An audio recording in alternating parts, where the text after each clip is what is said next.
Input routing, we've kind of navigated through that at some point here of like how to patch in.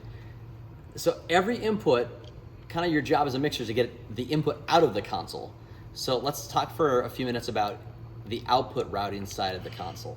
So every input goes to a group, and we talked in some videos about the inputs go to groups, groups go to matrices.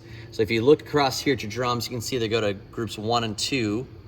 And then if I page down to the band, those are all in group 3. Vocals are in 4. Going on the last one, you can see utility channels in 5. And then over here is some playback stuff in 6. So those are how we've got things set up. So if we jump down to our groups, we've got our 6 groups, right? Remember, drums were in 1 and 2, band was in 3, vocals in 4, speech or headsets, host mics, things like that was in 5, playback was in 6. That's how we've got those. Leave these groups at unity. Drum smash is different. It's a parallel group. So we've got a duct -6. There's some math that says why you can read about if you want to find some time some night and you're bored. I have that there because I don't ever want it at the same level as the drums. That'd just be too much drum information, I think, for your PA and for your people. So we've got that kind of duct there. So even if you push up your drum smash fader all the way, it doesn't overtake everything. So by keeping this at unity, these route to your matrices, right? Input to group, group to matrix. So by keeping these at unity, we're kind of able to keep things at the right relationship as we get down into the matrices. So if we look at the matrices, we can see that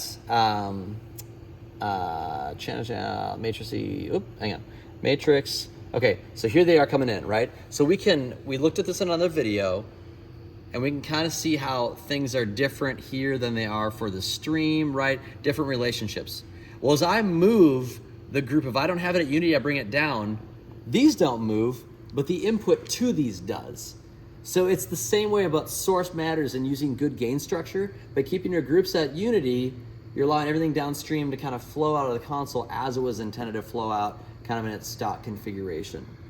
So that's a helpful thing to understand. And you can apply processing to your groups, okay? You can't to a control group or a VCA, same kind of thing there, but you can to your groups.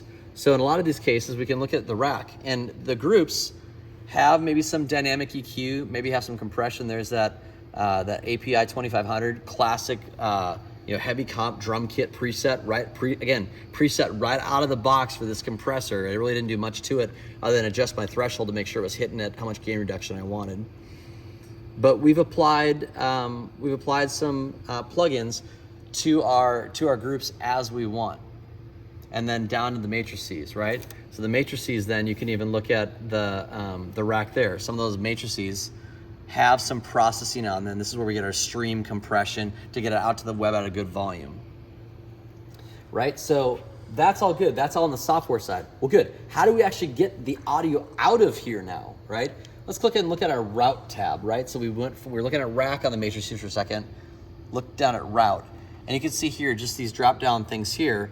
We can see that we can easily just say, okay, I want this to come out of this rack right here, or I want it to come out of this rack right here. I can change those things around, but this is the patching, and it even says here on the left-hand side of the screen, output, left, right. Okay, output from the matrices, this is where you actually patch it out.